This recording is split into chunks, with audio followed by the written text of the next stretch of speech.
Hey everyone, welcome to my channel. I am Dr. Nidhi Upadhyay and today I am going to discuss a very basic and important topic, the six limbs of Indian painting. This video gonna be helpful for all the art student. So let's learn more about this.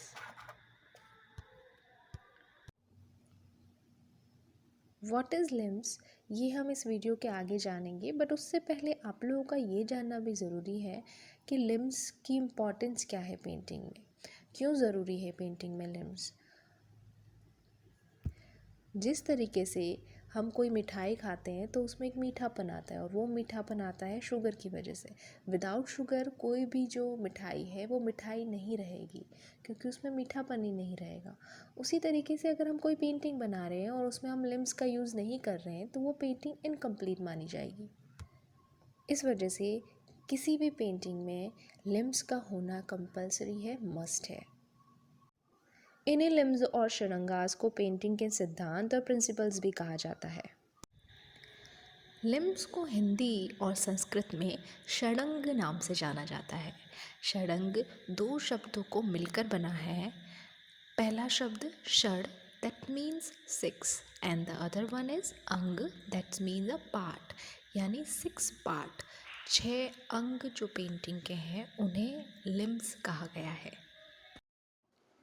वात्स्यानंद जो कि एक Indian philosopher है, उन्होंने अपनी book कामा सूत्रा में 64 types की art का description दिया है। उन्हीं 64 आर्ट में पेंटिंग को उन्होंने 4th रैंक दी है और पेंटिंग का बहुत ही अच्छे से डिस्क्रिप्शन हमें कामा सूत्र में मिलता है। लेकिन कामा सूत्रा की जय मंगला नामक एक टीका लिखी है यशोधर पंडित ने, और उन्होंने पेंटिंग के जितने भी लिम्स हैं, जो 6 लिम्स हैं, उनका अच्छे से डिस्क्रिप्शन एक श्लोक के थ्रू दिया है। और वो श्लोक है, रूप भेदाः प्रमाणानि भावलावण्य योजनम सादृश्य वर्णिका भंग इति चित्र षडंगकम। रूप भेदा, द नॉलेज ऑफ अपेयरेंस। रूप हिंदी भाषा का शब्द है जिसका मीन होता है ब्यूटी, सुंदरता। और भेद संस्कृत से ओरिजिन शब्द है जिसका मीनिंग होता है डिफरेंस, यानी कि भिन्नता। जब कोई आर्टिस्ट कोई पेंटिंग बनाता है तो उसे ये नॉलेज होना चाहिए कि वो जो कैरेक्टर बना रहा है, जो फॉर्म अपनी पेंटिंग में बना रहा है, वो एक दूसरे से किस तरीके से डिफ्रेंशिएट होंगे। Like example, if someone is painting cow and buffalo, cow और बफेलो देखने में जैसे लग सकते हैं, लेकिन जब आप पेंटिंग बनाएंगे विद लाइव स्केच ओनली, उसमें आपको डिफ्रेंशिएट करना आना चाहिए कि ये काऊ है और ये बफेलो है। काऊ जो होती है बफेलो से थोड़ी सी स्लिम होती है और जो बफेलो होती है वो थोड़ी सी फैटी नज़र आती है। उसके जो सींग होते हैं वो काऊ से डिफरेंट होते हैं। तो इस तरीके से जो डिफरेंस आपको नज़र आते हैं, जो ऑब्जर्वेशन पे रिलेट करते हैं, वो जब आप किसी पेंटिंग में शो करते हैं, दैट इज़ कॉल्ड अ रूप भेदा। जब आप एक कैरेक्टर से दूसरे कैरेक्टर में डिफ्रेंशिएट कर पाते हैं तो वो जो कहलाता है वो रूप भेद कहलाता है। प्रमाणाम, करेक्ट मेजरमेंट एंड प्रपोर्शन। प्रमाणाम जो लिम है वो हमें सिखाता है एग्जैक्ट मेजरमेंट कैसे लेना है, प्रपोर्शन क्या है, और जो सब्जेक्ट है, जो पेंटिंग में कैरेक्टर या फॉर्म है, उसका डिस्टेंस किस हिसाब से बना हुआ है, कितना दूर है वो, कितना पास है। ये सारी चीज़ें जो हैं हम प्रमाणाम के ज़रिए पेंटिंग में बहुत अच्छे से क्लियरली डिफाइन कर सकते हैं। ये पेंटिंग का एक कंपोजिशन अरेंजमेंट है जो पेंटिंग को एक प्रॉपर वे में, प्रॉपर मैनर में डिस्ट्रीब्यूट करता है। अगर प्रमाणाम जो लिम है वो नहीं होता तो जो पेंटिंग के जो भी सब्जेक्ट है, जो कैरेक्टर है, वो एक ही लाइन में बन सकते थे। तो उनका जो जितना हमसे दूर है, कितना पास है, आपने देखा होगा जब रेल की पटरी हम पास से देखते हैं तो वो बहुत दूर दूर नज़र आती है, दो जो है वो रेल की पटरी हमें नज़र आती है, पर दूर तक जाते जाते वो एक सिंगल लाइन में कन्वर्ट हो जाती है। तो that is a proportion. Like example, अगर आपको किसी पेंटिंग में एलिफेंट बनाना है, जिराफ बनाना है, ट्री बनाना है, तो उनका जो प्रपोर्शन है, जो मेजरमेंट है, वो सबका डिफरेंट रहेगा। एलिफेंट जो है थोड़ा सा मोटा बनाया देगा और अलग से नज़र आएगा, जिराफ लंबा बनाया जाएगा। ट्री जो है एलिफेंट से थोड़ा सा लंबा होगा लेकिन जिराफ के बराबर में बनाया जाएगा। तो ये जो प्रपोर्शन होता है, जो मेजरमेंट रहते हैं, वो सारे हम प्रमाण के लिम्स के ज़रिए हम जान सकते हैं और सीख सकते हैं। That is also very important limb in the painting. और जो प्रमाण हैं वो दो टाइप के होते हैं। एक तो होता है फिज़िकल, जो कि मैंने आपको अभी एग्जांपल से समझाया, एलिफेंट, जिराफ के जरिए। इसके अलावा एक होता है मेंटल, जैसे कि अगर हम बनाते हैं किसी भगवान को, हम किसी पेंटिंग में बनाते हैं, तो आपने कभी ऑब्ज़र्व किया होगा तो जो भगवान की पेंटिंग है वो दूसरे ह्यूमन फिगर से थोड़ी बड़ी हुई बनी रहती है। यानी कि किसी पेंटिंग के अंदर अगर शिव जी भगवान बने तो दूसरी जो ह्यूमन फिगर है वो उनसे थोड़े छोटे बनाए जाएंगे, बिकॉज ऑफ कि जो भगवान है वो हमसे बड़े हैं। हमारा जो मेंटल जो स्टेट लेवल है वो ये है कि भगवान सबसे बड़े हैं इस दुनिया में। तो वो जितने भी दूसरे एलिमेंट्स बनेंगे, जितने फिगर्स बनेंगे, कैरेक्टर बनेंगे, उनसे वो बड़े बनाएंगे। So that is the mental प्रमाणा। द थर्ड वन इज़ भाव, एक्सप्रेशन।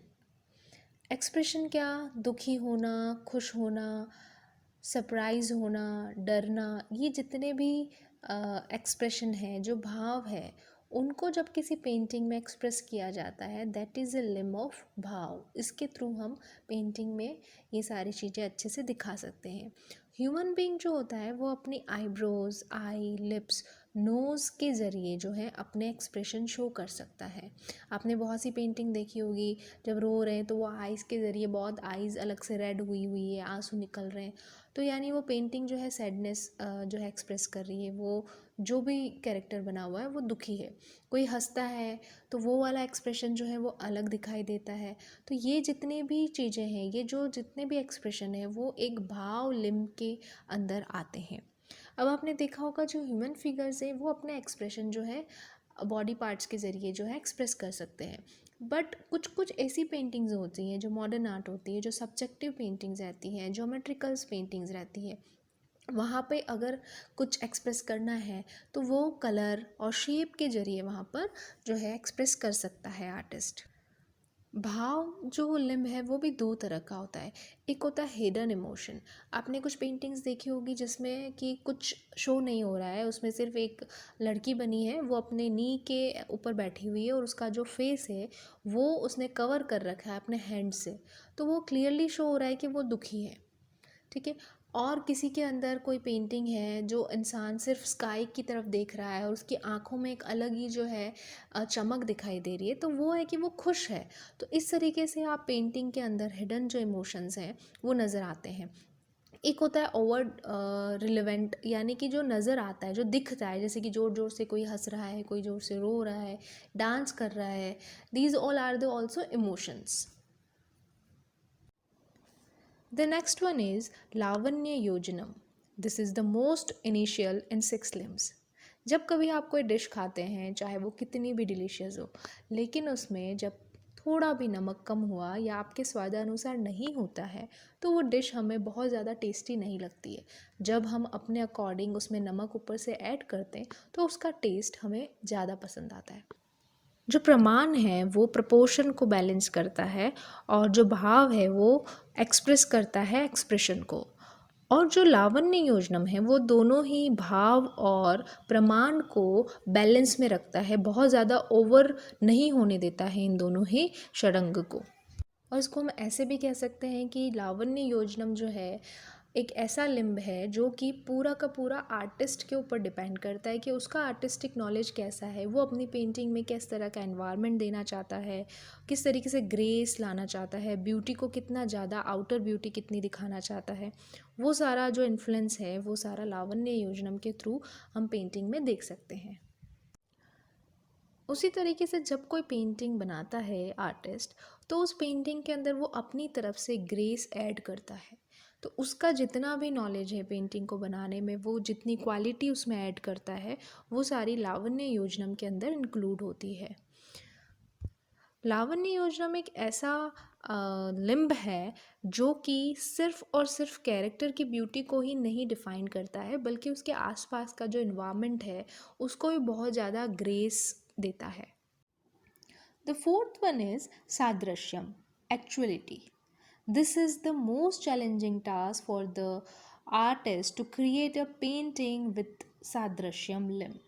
Because Sadrishyam का मीन होता है actual form, exactly same, similar और रियल फॉर्म। यानी जो भी ऑब्जेक्ट है या सब्जेक्ट हम जो बना रहे हैं वो जैसा दिखता है, हूबहू वैसा ही पेंटिंग में नज़र आना चाहिए। वो जो लिम्ब है वो कहलाता है सादृश्यम। We can understand very clearly with this example. If some of the artist is painting of horse, तो वो पेंटिंग उस घोड़े की ही लगनी चाहिए जो वो बना रहे हैं, ऐसा नहीं कि वो घोड़ा गधा लगने लग जाए। Okay, so are you getting my point? जो सादृश्यम जो लिम्ब है वो ऐसा लिम्ब है जिसमें एक्चुअलिटी नज़र आती है। कि अगर हम देखें कि स्काई में बहुत सारे शेड्स नज़र आ रहे हैं, अगर वो संध्या टाइम बनाई है यानी सनसेट बनाया है, तो वो बहुत सारे कलर उसमें नज़र आएंगे। तो वो एक्चुअलिटी वहाँ पर पेंटिंग में नज़र आनी चाहिए। आपने देखा होगा मॉर्निंग का जो सीन बनता है पेंटिंग में थोड़ा सा डिफरेंट होता है। जो बहुत ही सनलाइट में जो सीन बनाए जाते हैं वो थोड़े डिफरेंट होते हैं। नाइट के सीन जो होते हैं वो डिफरेंट होते हैं। वो इसी वजह से होते हैं कि हमें एक्चुअलिटी वहाँ पर दिखानी है, तो उसका जो कलर वेरिएशन है उसी तरीके का रहता है जिससे हम समझ सकते हैं कि ये वाला टाइम है। ये तो हो गया जो नेचर से हम रिलेट करते हैं। फिर अगर किसी का जो बॉडी स्ट्रक्चर है उस तरीके का जो स्ट्रक्चर बनाना है वो सिमिलर लगना चाहिए, उससे मिलता जुलता होना चाहिए। मिलता जुलता भी नहीं, एकदम हूबहू होना चाहिए। यानी अगर किसी आर्टिस्ट को अपना विज़न भी प्रेजेंट करना है पेंटिंग में, अगर उसको ये बताना है कि मेरी पेंटिंग की जो हीरोइन है उसकी आइज़ फ़िश की जैसी लगती है, तो वो वहाँ पर फ़िश नहीं ड्रॉ कर सकता। वो फ़िश के शेप में उसकी आइज़ ड्रॉ करेगा तो ऐसा लगेगा कि उसकी आइज़ जो है वो फ़िश की तरह है। आपने कभी देखा होगा कि कभी कभी किसी भी हीरोइन के जो लिप्स हैं वो कमल के फूल की तरह बताए गए हैं, लेकिन वहाँ कमल के फूल आप ड्रॉ नहीं कर सकते। उसका जो शेप होता है वैसा शेप ड्रॉ करके आप ये बता सकते हैं कि यस, इस पेंटिंग की जो हीरोइन है इसके जो लिप्स हैं वो लोटस के जैसे बनाए हुए हैं। तो ये सारी चीज़ें भी सादृश्यम लिम्ब के अंदर ही आती है। The last one is Varnika Bhang, artistic manner of using art materials. जब आर्टिस्ट लाइन ड्राइंग होने के बाद कलर अप्लाई करता है तो वो कलर किस तरीके से अप्लाई किए गए हैं वो बहुत ज़्यादा मायने रखता है, क्योंकि वो पेंटिंग को कई गुना ज़्यादा सुंदर बना देता है। सारे कलर बहुत खूबसूरत होते हैं, बहुत सुंदर लगते हैं, लेकिन उसको लगाने का तरीका पेंटिंग को कई गुना सुंदर बना देता है। तो ये वाला लिम्ब जो है इसी पर डिपेंड करता है कि आर्टिस्ट ने किस तरीके से कलर लगाया है, उसने ब्रश को किस तरीके से यूज़ किया है। ये जितनी भी एप्लीकेशंस होती हैं वो सारी आती हैं वर्णिका भंग के अंदर। इस तरीके से जो ये 6 लिम्स हैं वो हर एक पेंटिंग में होना बहुत ज़रूरी है। अगर ये कोई भी एक लिम्ब भी अगर छूट जाता है तो वो पेंटिंग फ्रूटलेस और इनकम्प्लीट होगी। जिस तरीके से हमारी बॉडी के पार्ट्स होने ज़रूरी होते हैं, अगर एक भी पार्ट डैमेज हो जाए और अगर नहीं हो तो वो बॉडी पूरी नहीं होती है, उसी तरीके से आपकी पेंटिंग के अंदर ये 6 पार्ट जो हैं, 6 लिम्स हैं, षडंगास जो हैं, 6 अंग जो हैं वो होने बहुत ही ज़रूरी है। और पेंटिंग बनाने के लिए तो ज़रूरी है ही है, उसके साथ जब आप किसी पेंटिंग को अप्रिशिएट करते हैं तब भी आपको ये सारी चीज़ों का नॉलेज होना ज़रूरी है। Without this lack of knowledge आप किसी पेंटिंग को अप्रिशिएट भी नहीं कर पाएंगे। तो I hope this video will helpful, and if you like the video kindly like it and share it and subscribe it.